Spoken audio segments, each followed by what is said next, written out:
catat ini ya baik-baik.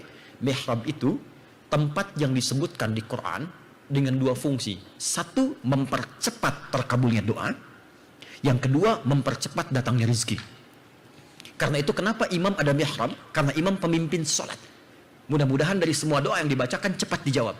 Tapi mihrab tidak harus ada di masjid. Anda boleh bikin di rumah. Spesifik, ada dua jenis sholat sunnah yang sangat berpengaruh pada peningkatan pengetahuan. Kalau bapak ibu ingin melatih anaknya atau pribadinya untuk menguatkan ingatan dan menambah pengetahuan, jaga dua hal ini. Pertama, sholat tahajud. Silahkan Anda cek riset-riset di Eropa. Orang yang bisa bangun seperti itu, Allah akan siapkan keadaan dirinya, kata Allah. Dibuat nyaman, tenang pikirannya, tentang keadaan dia. Lalu kalau dia mau interaksi dengan ilmu apapun, cepat akan dia peroleh. Dan melekat kuat pada dirinya. Itu satu, ya, tahajud.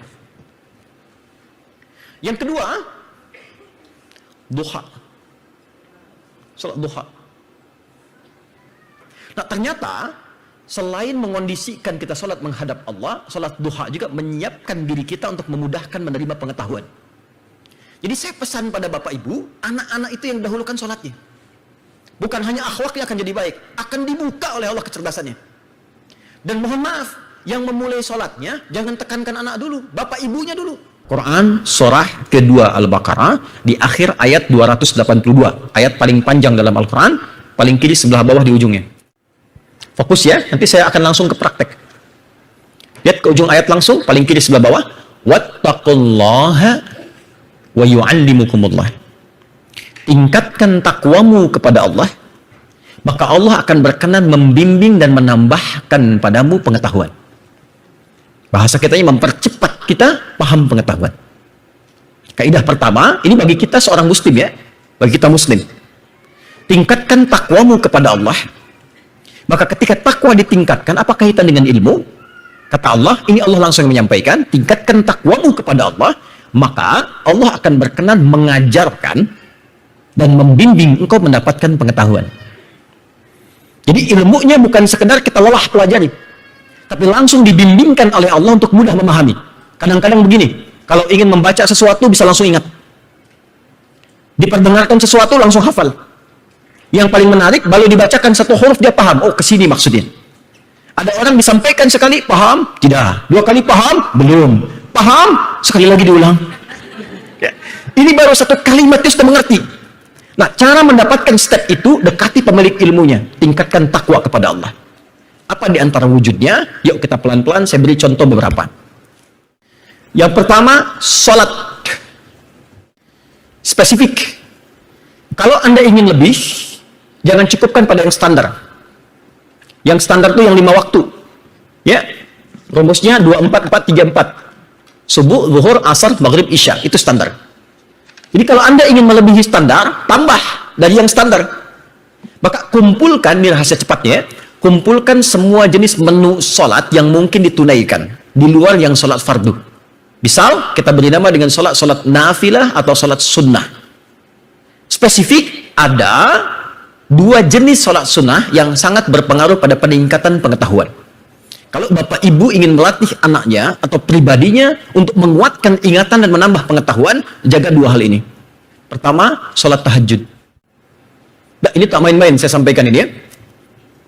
Orang yang sering kali menjaga tahajud, dan ini sudah ada riset bahkan di barat, ya, sampai ke Eropa, dan dilihat di masanya sampai dicitrakan dalam suasana tahajud ini sampai sepertiga malam, suasana alamnya seperti apa, memori manusia bagaimana, keadaan dirinya seperti apa, dari istirahat sampai mendapatkan keadaan yang paling mudah bagi otak untuk menangkap sesuatu. Nah, ternyata dalam Quran ada isyarat-isyarat bagi orang yang rajin menunaikan sholat malam, Allah akan mempercepat ia mendapatkan kemudahan dalam menangkap sesuatu. Isyaratnya, misal, untuk praktek tahajudnya di Quran, surah ke-17, ayat 79 sampai dengan 81. Lalu, untuk tambahan kepengetahuannya, Quran, surah 73, Al-Muzammil, ayat 1 sampai 20. Pelan-pelan. Aqimis salata liduluki syamsi ila ghasaqil laili wa Qur'an al-fajri inna Qur'an al-fajri kana masyhuda. Itu yang standar 78. Kalau Anda mau tambahkan ayat 79-nya, wa minal laili fatahajjad bih, dan dari sebagian malam, minnya sebagian, gak harus banyak dulu. Kalau sekarang subuh jam 5.45 misal, Anda boleh mulai dari setengah 5, jam 5. Kalau belum terbiasa, dekatkan ke fajar supaya nggak terlalu lelah. Nafilatul lak, ini memang sunnah, bukan wajib. Tapi Allah akan berikan 4 kemuliaan yang tidak diberikan pada yang tidak tahajud. Tuan-tuan, bapak ibu, sholat fardu khusyuk, tapi tak tahajud, tak dapat 4 ini. 1. Asa ayyab'atsaka rabbuka maqaman mahmuda. Dengan tahajud itu ada wasilah untuk mendapatkan maqam mahmudah. Allah akan mengangkat ke tempat yang tertinggi dan terpuji. Ya. Apapun itu bentuknya. Wa qur rabbi adkhilni mudkhala sidqin. Yang kedua akan dibimbing beraktivitas dengan cara yang benar. Yang ketiga wa akhrijni mukhraja sidqin. Kalau punya kesulitan dibimbing keluar dengan cara yang benar. Tak harus nyogok, tak harus berkata yang tidak bagus, dibimbing. Yang keempat, kalau dia diganggu, diusili, dijahili, waj'alni min ladunka sultanan nasira, akan langsung dilindungi Allah tanpa perantara. Tapi poinnya bukan itu. Wa qul ja'al haqq wa zahaqal batil innal batila kana zahuqa. Langsung masuk ke ayat 82. Wa nunazzilu minal qur'ani ma huwa syifaa'u wa rahmatul lil mu'minin wa la yazidu zalimina illa khasara. Dan pada saat itulah dia membaca Al-Quran. Saat tahajud dia baca Quran. Bacaannya dikonfirmasi di Quran surah ke-73 ayat 1 sampai 20. Ya, faqra'u ma tayassara minal Quran. Nanti di ayat yang ke-6-nya, inna nasyi'atal laili hiya asyaddu wat'aw wa aqwamu qila. Kalau engkau bangun di malam itu, engkau bacakan, apapun yang engkau pelajari, apapun yang engkau baca itu akan melekat kuat dibanding waktu-waktu yang lainnya. Jadi kalau kita mulai dengan tahajud dulu, minta kepada Allah, maka kondisi keadaan hati dan pikiran kita akan disiapkan oleh Allah supaya cepat menerima pengetahuan yang kita pelajari. Karena itu kalau bapak ibu coba anaknya bangunkan, minta baca misalnya jam 5. Minta belajar jam setengah 5. Saya punya teman mufti di Syria namanya Dr. Hasan al-Bash. Ahli perbandingan agama, dia dari segi keilmuan lebih di atasnya Ahmad Didat. Jadi kalau kami diskusi itu sampai ke dalil, sampai ke macam-macam saat di Tripoli, itu kebiasaan beliau bangun malam, setelah itu menulis. Itu ingatannya, ilmunya luar biasa, tajam sekali. Ya, nah ini silahkan Anda cek riset-riset di Eropa. Orang yang bisa bangun seperti itu, Allah akan siapkan keadaan dirinya, kata Allah. Dibuat nyaman, tenang pikirannya, tentang keadaan dia. Lalu kalau dia mau interaksi dengan ilmu apapun, cepat akan dia peroleh dan melekat kuat pada dirinya. Itu satu, ya, tahajud. Yang kedua, duha. Salat duha. Duha dibagi 3. Awal duha, pertengahan duha, akhir duha. Awal duha itu kurang lebih 1 jam setelah subuh. 1 jam setelah subuh, kalau dikonversi ya, namanya syuruk. Syuruk itu awal duha. Syuruk awal duha. Man shalal ghadata fil jama'ati, siapa yang salat berjamaah subuh, ya, atau dia tunaikan di masjid kalau ada masjid. Ya, kemudian thumma yaqudu yadhkurullah, dia enggak langsung pulang, zikir dulu kepada Allah. Thumma yusalli rak'ataini fi biyatid duha, dan dia salat 2 rakaat di awal duha, namanya syuruk. Ya, fakana alaihi ka ajrin hajjin wa umratin, dia mendapatkan pahala semisal haji dan umrah. Pahalanya ya, bukan sudah haji. Ingat pahalanya. Nah, ternyata selain mengondisikan kita salat menghadap Allah, salat duha juga menyiapkan diri kita untuk memudahkan menerima pengetahuan. Ya, kami dulu dibiasakan sebelum masuk kelas pagi-pagi itu salat dulu. Salat 2 rakaat. Tahajud selesai, mau berangkat sekolah, kadang sampai sekolah, ya kita ambil mampir ke masjid, salat 2 rakaat. Saya punya pengalaman saat uji tesis. Jadi secara singkat, alhamdulillah, mau diuji, saya datang ke masjid dulu, salat 2 rakaat. Baca selesai. Jadi begitu masuk, mau ke ruang ujian, teman-teman yang lain ditanya semua, ada yang setengah jam, 1 jam dan sebagainya. Saya masuk ditanya, ma makna manhaj? Ma makna minhaj? Saya bilang, Syekh, laisa minhaj, wa innama manhaj. Manhaj itu begini, minhaj begini. Oh, hafal alfiyah sedikit, tapi mau bait yang mana? Saya bilang. Baik, udah 2 pertanyaan. Penanya yang kedua, mau tanya? Tidak. Tanya ketiga, mau tanya? Namanya siapa? Dari mana? Ketawa-ketawa kita, 5 menit selesai. Begitu keluar, teman saya tanya, kenapa ketawa? Saya bilang, ya, pengujinya ketawa, masa saya bersedih? 5 menit saya dapat A+. Okay? Jadi yang ditanya cuma 1 pertanyaan saja, tapi kita jawab secara komprehensif, selesai. Dan saya menulis tesis itu cuma dalam 4 hari. 500 halaman. Ya, 500 halaman. Jadi saya datang hari Jumat, ada revolusi di Tripoli itu, kami pulang ke Indonesia. Saya tamatkan diplom S2 di Libya, kemudian saya ambil yang S2 terakhirnya di UIN Sunan Gunung Jati. Datang hari Jumat, diminta proposal tesis. Saya bilang, saya belum ada, izinkan saya kembali hari Senin. Jadi saya pulang, datang, masuk ke kamar, saya mengasuh pesantren, di kamar khusus, saya diam di situ, saya sholat, kemudian saya coba tuliskan. Hari Senin jadi 500 halaman, saya pulang, berangkat ke Bandung, saya bawa, saya setorkan. Ya, kemudian diperiksa, selesai. Saya selesaikan dalam 3 bulan S2 saya. Ya, kemudian baru saya tinggalkan 6 bulan di sidang, selesai. Nah, sekarang saya ngambil yang ketiga, S3 kedua. Sekarang analisis bahasa Al-Quran 30 juz. Nah, yang paling menarik adalah, yang ingin saya kembalikan ke sini, ini sangat berpengaruh. Jadi saya pesan pada Bapak Ibu, anak-anak itu yang dahulukan sholatnya. Bukan hanya akhlaknya akan jadi baik, akan dibuka oleh Allah kecerdasannya. Dan mohon maaf, yang memulai sholatnya, jangan tekankan anak dulu, Bapak Ibunya dulu. Bapak Ibunya. Karena gini, nanti ada transmisi kesolehan yang Allah turunkan dari hasil kebaikan orang tua ke anak. Contoh, Bapak Ibu kenal Imam Al-Bukhari? Tidak. Ya, langsung aja tidak ya, biar nggak lama gitu ya. Al-Bukhari itu bukan nama asli. Al-Bukhari itu bukan nama asli. Nama aslinya Muhammad. Punya bapak namanya Ismail, punya kakek namanya Ibrahim, kakek buyutnya Al-Mughirah, yang buyutnya Al-Bardizbah. Tinggal di Kecamatan Ju'fah, Kabupaten Bukhara, Provinsi Khorasan, negara Uzbekistan sekarang. Nah, dulu kalau orang bukan Arab, datang ke Arab, dia kenalkan nama daerahnya. Untuk menunjukkan Islam sudah datang ke tempat saya, ini buktinya saya masuk Islam. Maka rumusnya, tambah al di depannya, ujungnya i. Dia dari Kabupaten Bukhara, beliau katakan, Ana Al-Bukhari, saya dari Kabupaten Bukhara. Kita punya ulama besar dari Padang, namanya Syekh Yasin ahli hadis, Musnid Dunya, anak Yasin Al-Padangi. Ada Syekh Nawawi dari Banten, anak Nawawi Al-Bantani. Ada Syekh Ahmad Khatib Al-Minangkabawi. Ya, jadi kalau Presiden IMSA misalnya Pak Arya atau Pak Yusuf ya dari MISG datang ke Mekah dari Boston, Anda boleh katakan ada Yusuf Al-Bustani, ya, Al-Malaysai misalnya kan. Nah, Imam Al-Bukhari itu ibunya rajin sholat, bapaknya rajin ibadah. Nah, barokah dari orang tua ini turun ke anak. Jadi waktu singkatnya lahir, usia 2 tahun ayah meninggal. Al-Bukhari itu ayahnya meninggal, jadi tumbuh dalam keadaan yatim. Lalu usia 4 tahun, matanya buta. Dan buta permanen. Bapak Ibu, Allah ganti buta matanya dengan ketajaman hatinya.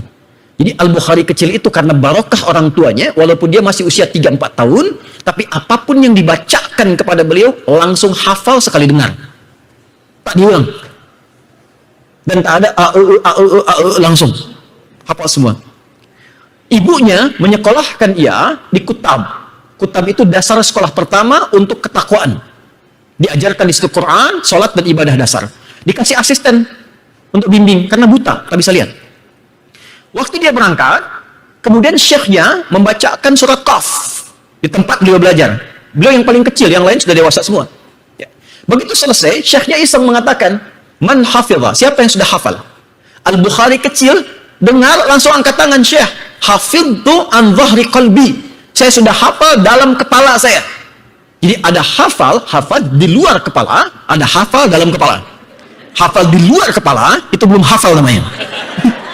Ya, jadi hafal di dalam kepala. Syekhnya penasaran, anak kecil buta junior bilang hafal dalam jiwa saya, dalam kepala saya. Ta'al ya bunai, maju ke depan. Dia meraba jalan ke depan. Iqra, baca. Dibacakan awal sampai akhir, bukan hanya benar tapi dengan makhraj dan sifat huruf yang sempurna. Maka kata gurunya, minal an tadrusul hadis. Mulai dari sekarang, Ananda konsentrasi ke hadis. Karena syekhnya tahu Quran itu lebih mudah karena ada jaminan untuk dimudahkan. Walaqad yassarnal Qur'ana lidzikri. Kami sudah jamin yang ingin menghafal Quran akan dimudahkan. Nanti lain waktu ya kalau saya kesini lagi besok kita coba fokuskan betul kalau mau menghafal ya. Nanti ada input dan outputnya, belajar. Nanti sebelum pulang saya tes satu-satu misalnya ya. Nggak, itu betul-betul saya tuh suka gregetan, gampang betul, gampang. Karena pas ikut karantina, saya lihat usianya nggak jauh dari ibu bapak sekalian. Ada yang 82 tahun di sini? Ada ya bapak, Masya Allah. Ada pak yang sepekan juz amma selesai. Usia segitu pak. Ya, dan Masya Allah. Jadi semakin semangat. Ada nenek dengar dari cucunya saja dibacakan, neneknya hafal 30 juz. Gitu ya. Jadi itu sesuatu yang kadang-kadang menggerakkan jiwa kita untuk semangat. Ya, apalagi kalau anak sudah hafal tubuh, enggak, demi Allah dibandingkan dengan dunia nggak ada yang seimbang. Pagi saat dia berkata, "Mami, jadi misalnya aku sudah selesai," itu demi Allah jatuh tersungkur Anda sujud. Luar biasa. Al-Bukhari dikatakan hadisna. Maka beliau pulang dengan gembira. Begitu sampai rumah dia katakan pada ibunya, "Ya amati." Amati itu bahasa halus menunjukkan hormat dan sayang. Kalau ke ayah abati, kalau ke ibu amati. "Ya amati, tadi terjadi begini. Ibunya senang, Masya Allah. "Ma, uridul hadis." Saya ingin belajar hadis. Kata ibunya, "Ya bunayya, iktafi bil Quran awalan, thumbal hadis." Atau kama qalt. Nah, Quran dulu ya. Kamu kan ada keterbatasan. Nanti kalau sudah selesai Quran baru hadis. Lah, kata beliau karena thiqah dengan gurunya. Inilah adab kepada guru, kadang memberikan berkah pada ilmu. "La ummi, mohon saya ingin hadis." Maka anak itu merambak jalan ke kamarnya. Ibunya melihat itu, merasa haru. Yang dilakukan apa? Beliau masuk ke mihrabnya. Catat ini ya baik-baik. Mihrab itu tempat yang disebutkan di Quran dengan dua fungsi. Satu, mempercepat terkabulnya doa. Yang kedua, mempercepat datangnya rezeki. Karena itu kenapa imam ada mihrab? Karena imam pemimpin sholat. Mudah-mudahan dari semua doa yang dibacakan cepat dijawab. Tapi mihrab tidak harus ada di masjid. Anda boleh bikin di rumah. Bisa ruangan kecil atau tak harus ada ruangan. Saya pulang dari Tripoli, kami menikah, tinggal dipetakan, itu cuma sehamparan sejadah, tapi jadikan mihrab. Apa itu mihrab? Tempat yang dikhususkan untuk ibadah saja. Kalau tak ibadah, keluar dari situ. Untuk sholat, baca Quran di situ. Tapi kalau Anda mau kerjakan di luar ibadah, keluar. Makan di luar. Ya, update status, keluar.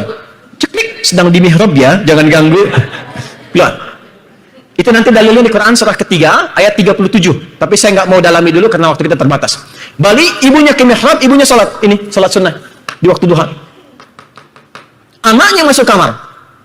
Begitu ibunya sholat, dia sujud, dia minta. Ini viral kisahnya, dan ini sahih, bukan fiktif. Apa yang ibunya katakan? Kurang lebih, Yal basir. Yalladzi ala kulli syai'in qadir. A'id basirat abdi. Yal basir, beliau sebut nama Allah sesuai permohonannya. Minta dikembalikan penglihatan anaknya, disebut dengan nama Allah yang maha melihat. Ini rumus Quran surah ke-17 ayat 110. Qulid Allaha awid ar-Rahman ayyamma tad'u falahul asma'ul husna. Kalau punya permintaan, sebut nama Allah atau Ar-Rahman, atau pilih nama Allah sesuai kebutuhan kita. Ya, kalau minta ilmu, ya Al-Alim. Minta rizki, ya Razak. Seperti pernah saya sampaikan sebelumnya. Ya Al-Basir, ya Allah yang maha menatap dengan tajam. Ya Alladhi ala kulli syai'in qadir, yang maha kuasa atas segala hal. A'id basirat tabni, mohon kembalikan penglihatan anakku. Karena medis menghukumi nggak mungkin. Al-Bukhari kecil di kamarnya sedang mengulang-ulang Quran.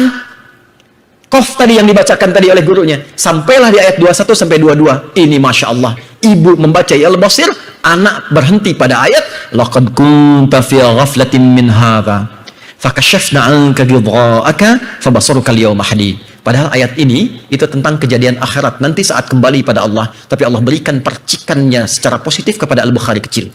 Laqad kunta fi ghaflatin min hadza, dulu pandanganmu tertutup pada sekatnya. Fakashafna 'anka ghidha'aka, maka kami akan buka pandanganmu sekatmu sekarang ini. Fabasaruka al-yawma hadid, maka mulai sejak ini pandanganmu akan menatap lagi dengan tajam. Ibunya tertidur ya karena doa yang khusyuk dipanjatkan, anaknya sampai di titik itu tiba-tiba ibunya bermimpi dengan Nabi Ibrahim alaihissalam. Ini namanya tafaul. Tafaul itu memberikan nama pada anak sesuai harapan kebaikan dari namanya. Biasanya ada yang memberikan nama Nabi untuk mencontoh akhlaknya. Ini beliau, bapaknya Ismail, kakeknya Ibrahim, supaya ikut nasab ke atasnya, keteladanannya. Maka ibunya kedatangan Nabi Ibrahim menyampaikan berita gembira, anakmu akan melihat lagi. Bukhari kecil sampai di kalimat tadi tiba-tiba langsung terhentak karena bisa melihat lagi. Maka beliau lompat, beliau kejar ibunya, ummi, kaget ibunya bangun. Laqad ra'ait, saya bisa lihat lagi. Kata ibunya, nak, rubbama ra'aita biqalbik, mungkin Anda melihat dengan hatimu. La bil aini. La bal bi aini, saya dengan mata saya. Ini ibu pakai pakaian begini, benda ini, benda itu. Keduanya berpelukan, dan disitulah kemudian Al-Bukhari mendalami hadis sampai menulis Sahih Al-Bukhari selama 16 tahun dan selesai. Dan dari kebiasaan sholat ini, setiap akan menuliskan satu hadis, beliau sholat dulu 2 rakaat. Dimulai di Mekah dan diselesaikan di Masjid Nabawi.